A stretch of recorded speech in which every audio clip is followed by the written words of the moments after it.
Dr. Walter Marowchuk, and I'm here to talk to you about how REBT is more than a cognitive behavior therapy. It's actually a philosophy or a stance to life.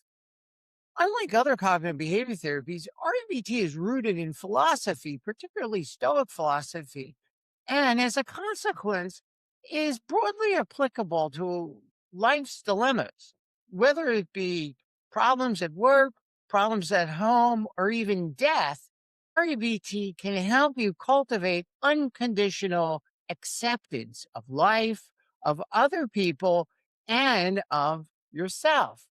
Now, learning to accept the things you cannot change is essential to not being miserable. And also, it clears the way for having greater happiness in life. There's so much in life that we're unable to change.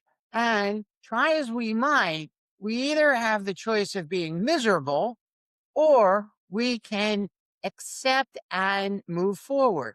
In REBT, I show people how to give up the rigid attitudes such as other people have to treat me nicely. Life has to go as I would like it to go. And instead, to adopt a philosophy of preferences, of flexible attitudes.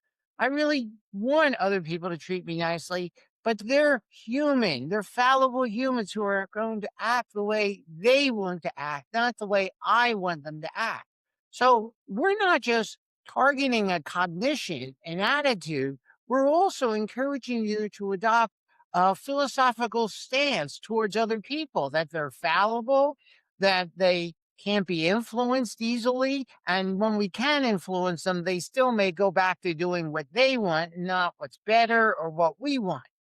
Secondly, we also want you to see that the attitude, life has to go my way, is very self defeating, and to relinquish it.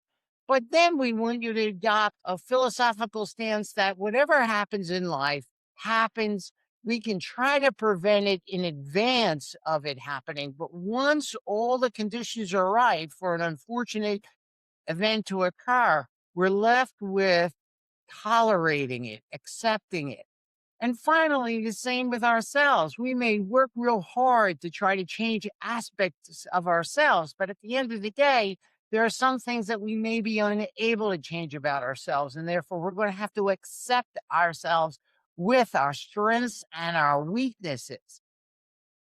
REBT really was the original form of cognitive behavior therapy that others have attempted to build upon or take bits and pieces of and construct alternative ways of working with people.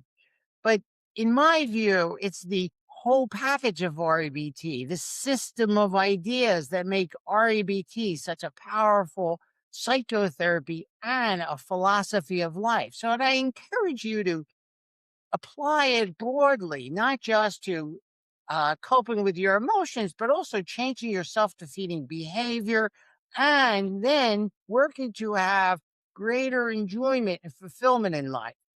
Every Saturday, I hold a demonstration on Zoom. It's at 9 a.m. It's free to attend, and you'll see me work with a volunteer and show them how to give up their rigid and extreme attitude so that they set the stage for acceptance and then long-term satisfaction and hopefully even happiness.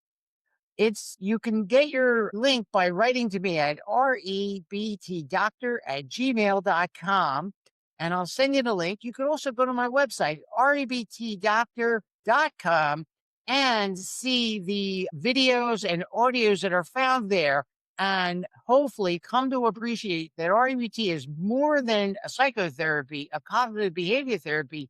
It is a stance towards life that you can use in a very, very broad way